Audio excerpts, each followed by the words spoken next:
Welcome. My name is Hawk Jones, and I'll be the moderator for this Engineers Without Borders webinar, Monitoring. This presentation is one of the core programs in the expanding series of online, on-demand continuing education programs created by Engineers Without Borders USA and presented by Contract Solutions Group. Before I turn the program over to our presenter, I'd like to make a couple of announcements regarding the program.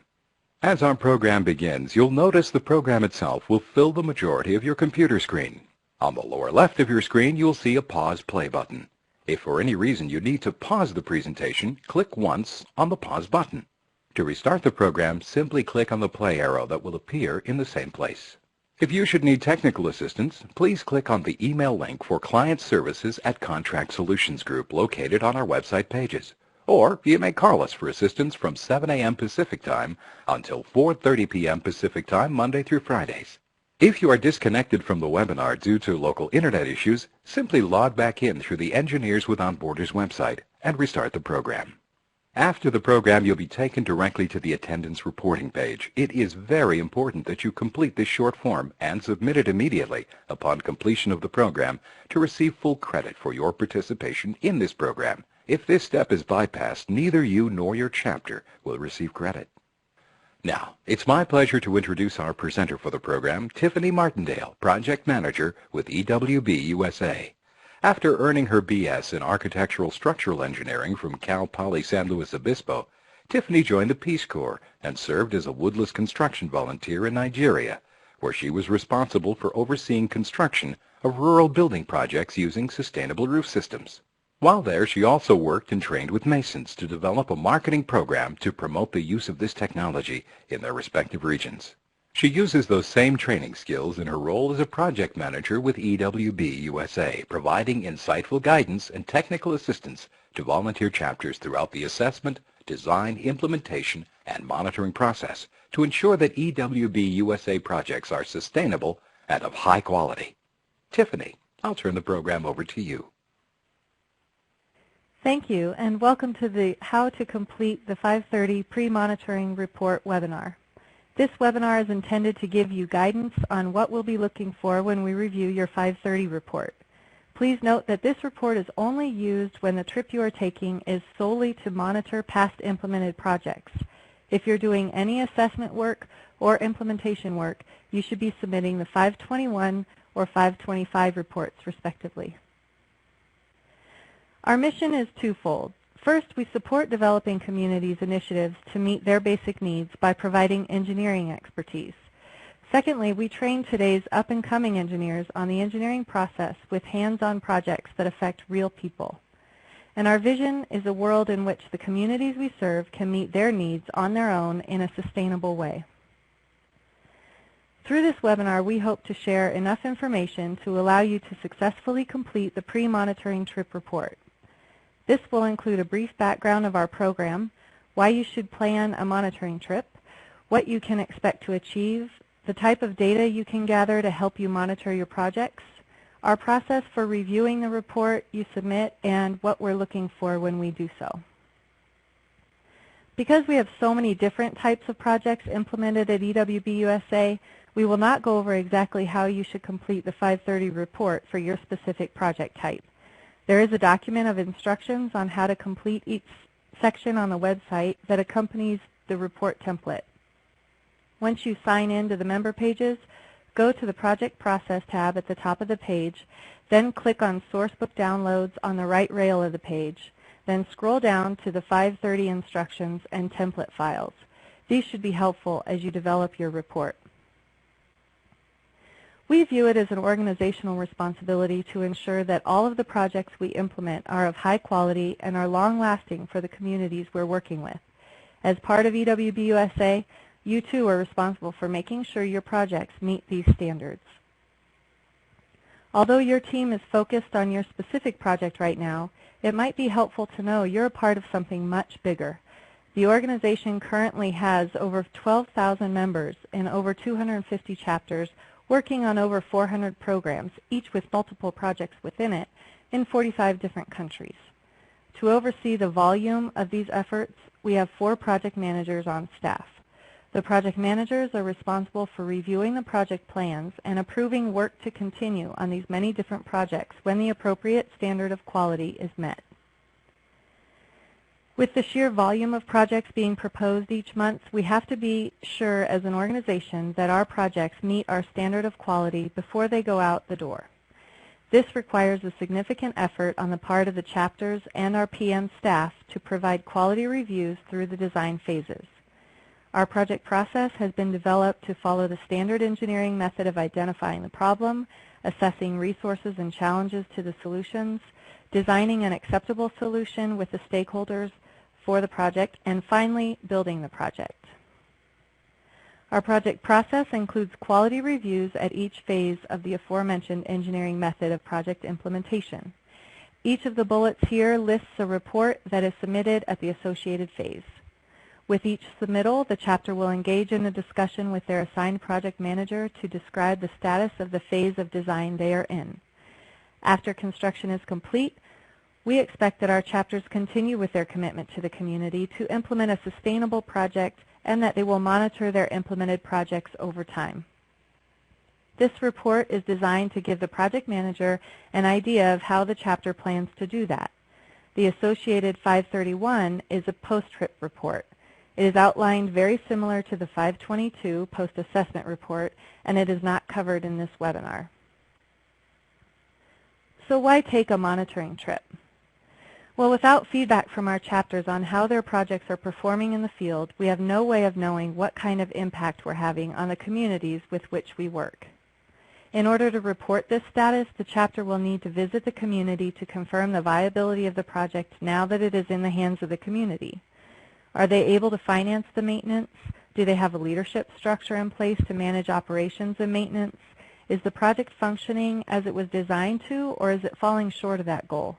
And are there any components of the design that the chapter should consider again and possibly make improvements to what they have implemented? An opportunity to be able to answer these questions firsthand is why we ask the chapters to take a monitoring trip. Accordingly, if the chapter is successful at answering these questions, they will have a clear understanding of what the next steps are for the project, whether they are to continue monitoring a successful implementation or redesign certain elements of the project. These trips are the opportunity for the chapter to visit all past projects in a particular program. We expect that monitoring activities will take place for all of the work the chapter has done in the program, not just the work of the current team. The chapter will be able to determine if the community is managing and financing the project in a sustainable way, and if it is reasonable to assume that they will have the capacity to continue to do so. This is the final step to determine if the chapter's 5-year commitment to the program has been fulfilled. If the community has the resources allocated to continue the project's success, then the chapter can begin to step away from the role of troubleshooting and leave the project in the hands of the community. The activities of a monitoring trip might closely resemble those undertaken on the assessment trips. The chapter should plan to have discussion meetings with the community to determine their satisfaction with the project's performance and their understanding of their role in the continuation of the project. These meetings should take place with the users of the implemented project. And there should also be detailed meetings with those responsible for operations and maintenance of the project. These discussions should include the leadership's demonstration of their capacity to finance the project and the organizational structure they are using to troubleshoot the system. Through the community and leadership meetings, the chapter will be able to determine if the community is still committed to the project and if they have taken ownership of it. Lastly, the chapter needs to focus some time on evaluating the performance of the system. Does it perform as designed, meaning as reliably, as cheaply, as efficiently, whatever the design parameters were? Is it meeting those original goals from a technical standpoint? These next 2 slides should give you a sampling of what a chapter should plan to accomplish on a water supply project monitoring trip. As you can see, these activities are helping to define the current status of the project. Also, the chapter should be open to assessing why the community isn't using the implemented project.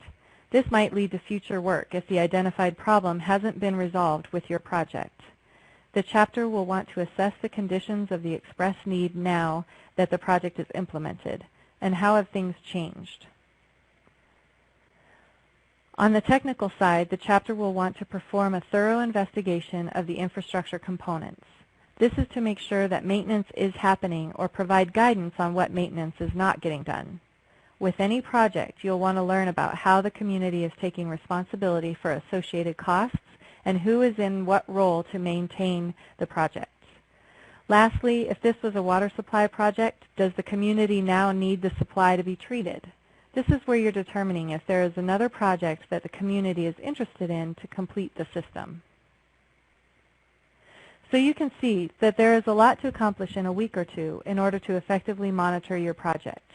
In order for the travel team and the project manager to know the chapter is prepared to take a monitoring trip, we have developed the 530. This is to be used as your planning tool for your trip. This is where you'll document everything you plan to accomplish. This report, along with the others in the process, become the history of your work on this program. Your chapter has a commitment to the community that will likely outlast your involvement. This is a key way that no information is lost when you are no longer on the design team. As with all of the other reports in the process, this report is divided into two sections. The first section is Part 1, Administrative Information. This is where you'll include your list of travel team members, your travel budget, some information on the community, and identification of the project you're working on. For Part 1, it is important that you follow the template exactly, as many different people are looking at this information and it needs to be consistent for us to track it. Our accounting department is looking at your budget. Your chapter relations manager is noting who you are planning will travel so that they can check membership status. The development and IT department are looking at the community information so they know who is working in what country and where the project is located so that it can eventually be mapped. These are the red flags that will stand out to any of us reviewing this portion of the report. From the project manager's perspective, we will not be able to review the report and you'll have to resubmit in a subsequent month if you do not have a health and safety plan referenced and attached and you do not have an approved professional mentor or technical lead identified. Their resume must be included in this part of the report. Again, if these items are missing, your report will be pre-screened out of the review cycle for that month, and this could delay your travel. Do not submit until you have all information completed. In addition to those red flags, we'll also have significant questions if you plan to travel with a team larger than 8 people, including your mentors and advisors. If you do not yet have your travel team defined, it calls into question whether you determine your team members based on their desire to travel or based on the contribution they make to the specific tasks you need to accomplish. If you are planning a very short or very long trip, it causes concern that you have not developed a well-thought-out plan for completing the tasks that you need to. All chapters will be required to complete a monitoring trip no earlier than 1 year after your final completion of construction. If you are submitting this as your last monitoring trip and you just finished construction a few months ago, you'll be asked to take another monitoring trip 1 year later before you can plan to close out your program. The second part of the report is where you will document the technical information you plan to gather and how you will accomplish this. We have provided a template on the website for addressing these topics. If you would like to use a different format, that is okay in Part 2, but you do need to address each section listed in the template. The purpose of Part 2 in our reports is to emulate an engineering design report in professional practice. It is imperative that you complete information on all listed sections in the template. Make sure to begin with an introduction explaining the purpose of the document. Then you will complete information on the background of your work in the community, a brief description of the community, and then the bulk of the report is your plan for the monitoring activities you will undertake while on your trip. In the monitoring section, you should report on your plan to measure the impact your past projects have had on the community. You should also prepare ahead of time for what performance problems you might encounter so time isn't wasted when you are on site. For example, if you're doing a biosand filter project, you should anticipate that people aren't using them, that they aren't filtering the water effectively, that the biolayer has dried out due to infrequent use, etc. This might seem a negative approach, but it is better to be prepared to address anticipated problems and be pleasantly surprised that everything is working perfectly than arrive on site without the tools or knowledge to troubleshoot new problems that have come up. This section is also where you can delineate your planned agendas for the community meetings you'll have. You might include your plans for how you'll handle a complete lack of responsibility in managing the project. You should share the final agreement you established with the community so that the reviewer knows what was expected of the community and of your chapter in order to make sure you're all fulfilling that commitment. Lastly, make sure you clearly define the roles of each team member that is planning to travel so that we know time won't be wasted with team members sitting around with nothing to do. The process for submitting your document for review is outlined on the website, but you should plan to follow the deadlines associated with the 530. These are generally about 2 months before you intend to travel. We will pre-screen the submittal to make sure it has the required information, and if so, the report will be entered into the queue for the month, and you will get an email from your assigned project manager asking you to schedule a conference call to go over the report and your plans for travel. The conference call you have with your project manager allows him or her to review your report and identify any deficiencies in the plan you have to carry out monitoring activities. This is the time we have to ask any clarifying questions we might have about your report. Specifically, through our review process, we are trying to determine if your team has met the first 2 fundamental canons of the American Society of Civil Engineers. These are that you'll hold paramount the safety, health, and welfare of the public, including your travel team, while striving to comply with accepted principles of sustainable development. Also, we require that you comply with the second canon, which is that you'll perform services only in your area of expertise. This should explain our rigorous review of mentor and technical lead qualifications. If these 2 canons are met, you will be approved and should start making your travel plans. We are looking forward to hearing back from you when you return so that we all know better what is happening in the field in the name of EWB USA. We appreciate your long-term commitment to your partner community and hope that this report provides you with the planning tool you need to make your monitoring trip most fruitful. If you have questions, please don't hesitate to contact your assigned project manager. Thank you, and now I'll hand it back to the moderator. Thank you very much, Tiffany, and thanks to our participants for your attention. I want to take this opportunity to once again remind our participants that you must complete and submit your attendance on the following webpage to receive credit for attending this program. This concludes today's program, Monitoring, brought to you by Engineers Without Borders USA and Contract Solutions Group. Please check our online catalog for the latest instructional programming from EWB USA and Contract Solutions Group. This program is copyright 2011 by EWB USA, all rights reserved. Thank you for joining us for this program, and enjoy the rest of your day.